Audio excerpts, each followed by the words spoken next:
எவனை நம்புறதுனே தெரியல. நிறைய பேரு கெட்ட இன்டென்ஷனோட இருப்பாங்க, ஆனா துணிஞ்சு தப்பு பண்ண மாட்டாங்க.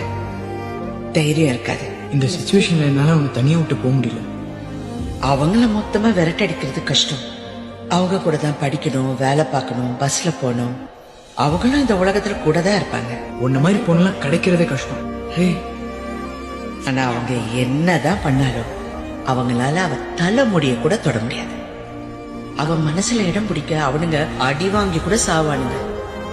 ஆனா அவனுக்கு தெரியாது, செத்தாலும் அவளுக்கு அவன் மேல ஃபீலிங்ஸ் வராது. இதெல்லாம் பண்ணாட்டா கூட உனக்காக உயிரே கொடுப்பா. அவ உன்னை லவ் பண்ணா. ஆனா இப்ப இங்க நீ என்ன யோசிச்சுக்கிட்டு இருக்கியோ அதேதான் அவளும் அங்க யோசிச்சுக்கிட்டு இருப்பா. எல்லாரும் நம்ம லவ் பண்றவங்க நமக்கு உண்மையா இருக்கணும்னு நினைக்கிறோம். ஆனா நம்ம லவ் பண்றவங்களுக்கு நாம உண்மையா இருக்கணும்னு யாருமே நினைக்கிறது இல்ல. அதுதான் பிரச்சனை. சில விஷயம்லாம் ஒரு தடவை போச்சுன்னா திரும்ப கிடைக்கவே கிடைக்காது. நான் நம்புறேன். காதல் என்றால் அர்த்தம் என்ன?